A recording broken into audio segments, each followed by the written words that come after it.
Ladies and gentlemen, welcome to another edition of World Talks here on TVP World. I'm your host, Benjamin Lee, and please join me and my guests on this next interview. On Thursday, French President Emmanuel Macron is hosting the leaders of 31 countries in Paris for a summit aimed at boosting Ukraine's security ahead of possible peace talks. Now, during this meeting, the officials are set to discuss what security guarantees Europe can offer Ukraine, including the possible deployment of military forces. With a proposed coalition of the willing on the table, but no clear U.S. military backing, Europe stands at the crossroads. Joining us today on TVP World to unpack these developments is Rostyslav Khotin, a senior editor with Radio Free Europe, Radio Liberty's Ukrainian service. Now, with decades of reporting from Kyiv, Brussels, and London, Khotin brings us invaluable insight into Ukraine's diplomatic frontlines. Sir, and welcome to TVP World. Hello, Benjamin. So we are looking right now at the live footage that's coming from Paris. Do you think that this proposed coalition of the willing and this discussion taking place right now is going to provide Ukraine any realistic security guarantees? Yes, indeed. Ukrainians and President Zelensky mentioned this several times. They see the possible deployment of Western troops in Ukraine as a real security guarantee, even for kind of different softer type of a mission. Even the very deployment in the, let's say, in the Western Ukraine, far away from front lines, hundreds and hundreds of kilometers from the battle lines. Even this will kind of send Ukrainians and wider Ukrainian society a clear signal of Western support. It will be a security assurance. It will be a moral boost for Ukrainian armed forces and wider Ukrainian society. We don't know whether they will send actually the ground troops because the mood is slightly shifting. Although there were several meetings already, including summits and the meetings of chiefs of general staffs of armed forces of more than 20 countries. Recently, several meetings there were already. The idea of sending this peacekeeping contingent is taking shapes more realistic ways. But nevertheless, there is no final decision yet. We know that in Paris summit, more than 30 countries are taking part. We know that the driving force of this initiative, of this idea of the coalition of willing, are Britain and France. Especially, it was initially idea of President of Emmanuel Macron's idea initially. We know that numbers are now, which are discussed now, are more realistic as before. Just want to remind you that initially President Volodymyr Zelensky mentioned 200,000 troops, Western troops in Ukraine. It was unrealistic expectations. Europe cannot afford such a huge number of forces in Ukraine, 200,000. Then expectation was lowered to 30,000.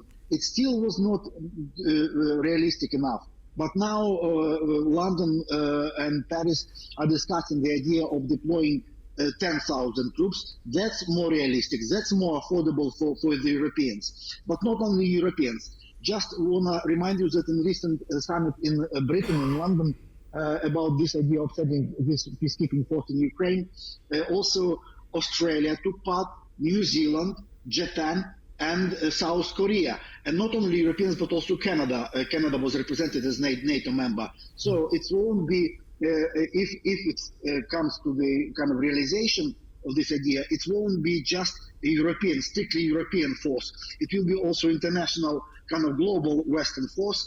But the thing is, the problem, one of the biggest problems is that the United States do not see themselves as part of this contingent and as part of this peacekeeping force. Europeans want kind of American backstop, kind of at least to provide the logistical support, transport support, satellite intelligence, other intelligence support for this force. But there will be no American boots on the ground, and the White House sharply excludes this, the possibility of sending American troops to Ukraine. But nevertheless, the Europeans took an initiative in their hands, and if this force, only if this force will be sent, it will be deployed possibly in Ukrainian ports like Odessa, for instance, possibly for training missions for support to monitor the ceasefire, but they will not be on the front lines, between current location of Ukrainian troops and Western and Russian troops in eastern and southern Ukraine. All right, so all of it sounds quite optimistic. However, do you see some roadblocks ahead? Like, first of all, like you mentioned, there is no U.S. military commitment. Also, with only France and UK right now expressing readiness to send troops, do you think that the Macron or Zelensky will be able to convince other world leaders today to perhaps make the same sort of pledge? Its initiative has been driven by France and Britain, but not only France and Britain support this idea. Scandinavian, Nordic countries support this idea, Baltic countries. We don't know about Germany, because the issue is also what kind of mandate this contingent, this deployment will have. Some countries, particularly Germany and others, want, and even President Macron mentioned that the ideal scenario will be if this contingent would have the mandate of the United Nations. But the thing is, like a UN peacekeeping force, like a blue helmets. But the thing is that Russia is a permanent member of the United Nations Security Council. It can veto it. The thing also with UN blue helmets is that they are slightly, how to put it, discredited during decades of their peacekeeping missions in the world, in all hotspots of the world. If it's NATO force, NATO countries force, that's one attitude to it and a respect for it.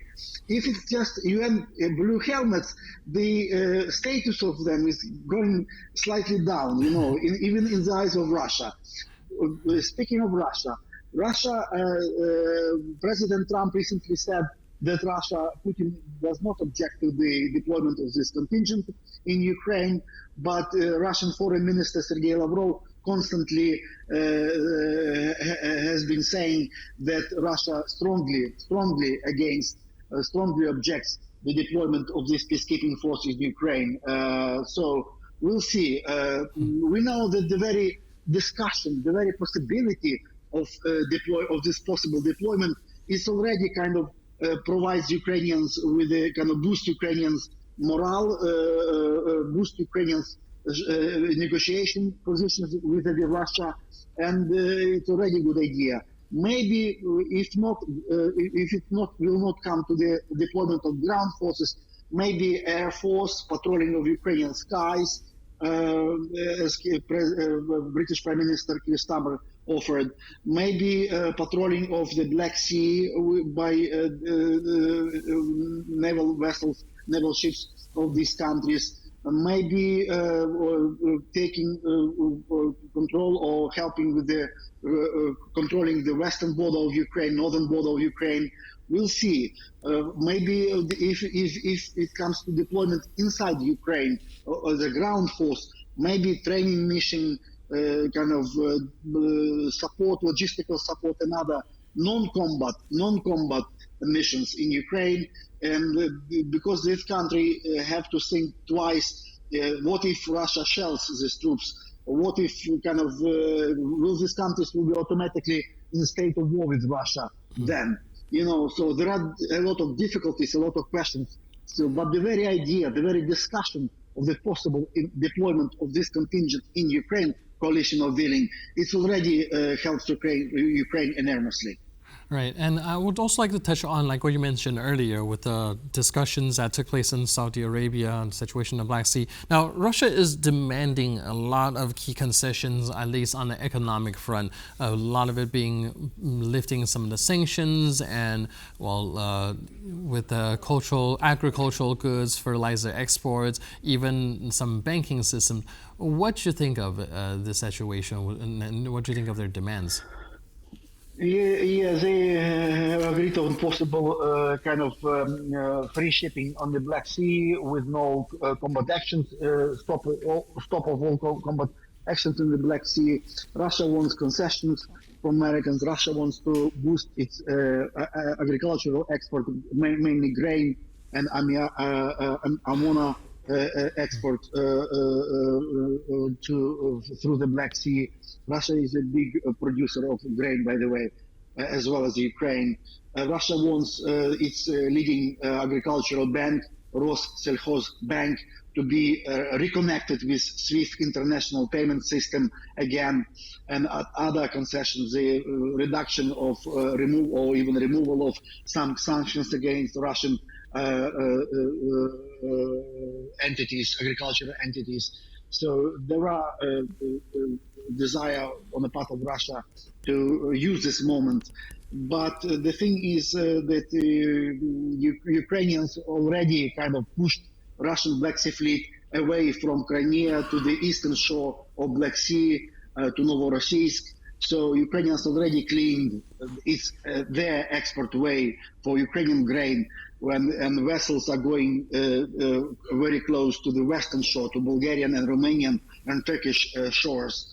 So Ukrainians already kind of guaranteed their exports and exported more than 100 million tons of grain during the war. So, but there is a desire to bring an end to combat, to fighting on the Black Sea, and also to stop strikes against energy infrastructure. We'll see how it goes. But Ukrainians are not in a weak position because Ukrainians also can strike Russian energy infrastructure, and they do it successfully, targeting oil refineries, oil depots, which are kind of pumping oil into Russian war machine.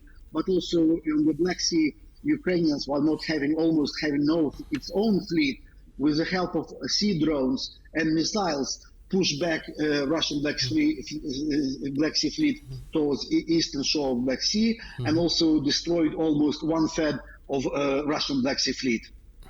Right. So we'll get a more comprehensive view of the meeting very soon. And thank you so much for your input and insight. Really appreciate it. Thanks for being with us on TVP World. Thank you, Benjamin. Cheers.